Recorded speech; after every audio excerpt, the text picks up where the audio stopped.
আমাদের মধ্যে এমন বহু মুসলমান আছে যারা নিজেদেরকে মুসলমান দাবি করে, মুমিন দাবি করে, কিন্তু 5 ওয়াক্ত নামাজ আদায় করে না। অথচ নবীজি বলেন যে মুমিন সে 5 ওয়াক্ত নামাজ আদায় করবে, আর যে কাফের সে নামাজ আদায় করে না। সুতরাং কাফের আর আমাদের মধ্যে পার্থক্য কি? এই জন্য আমার প্রিয় ভাইরা, সকলের প্রতি আমি বিনীত অনুরোধ জানাই যে সপ্তাহে শুধু শুক্রবার দিন, জুমার দিনে আল্লাহ তাআলা নামাজ ফরজ করে নাই, 2 ঈদের নামাজকে শুধু ওয়াজিব করে নাই।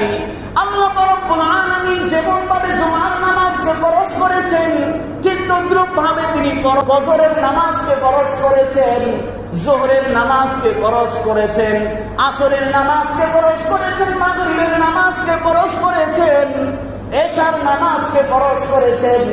এই কারণে শুধু শুক্রবার দিন নামাজ আদায় করলে চলবে না, আমাদেরকে দৈনিক 5 ওয়াক্ত নামাজ আদায় করতে হবে। হযরত নবী করিম সাল্লাল্লাহু আলাইহি ওয়াসাল্লাম বলেন, যে ব্যক্তি ফজরের নামাজ আদায় করার পরে যোহরের নামাজ আদায় করবে, ফজরের পর থেকে যোহর পর্যন্ত যত গুনাহ হয়েছে, আল্লাহ রাব্বুল আলামিন এই 2 ওয়াক্ত নামাজের কারণে, এই 2 নামাজের মধ্যবর্তী যত গুনাহ করেছে, সকল গুনাহগুলি আল্লাহ রাব্বুল আলামিন ক্ষমা করে দিবেন। এরপরে নবী করিম সাল্লাল্লাহু আলাইহি ওয়াসাল্লাম বলেন, যদি কোনো ব্যক্তি যোহরের নামাজ আদায় করার পরে আসরের নামাজ আদায় করে, তাহলে যোহর এবং আসরের মধ্যবর্তী সকল গুনাহ আল্লাহ তাআলা ক্ষমা করে দিবেন। এরপরে আসরের নামাজ পড়ার পরে মাগরিবের নামাজ আদায় করে, তাহলে আসর থেকে নিয়ে মাগরিব পর্যন্ত যে গুনাহ হয়েছে সেগুলি আল্লাহ রাব্বুল আলামিন ক্ষমা করে দিবেন। এরপরে মাগরিবের নামাজ আদায় করার পরে সে যদি এশার নামাজ আদায় করে, মাগরিব থেকে নিয়ে এশা পর্যন্ত যত গুনাহ করেছে সকল গুনাহ আল্লাহ রাব্বুল আলামিন ক্ষমা করে দিবেন।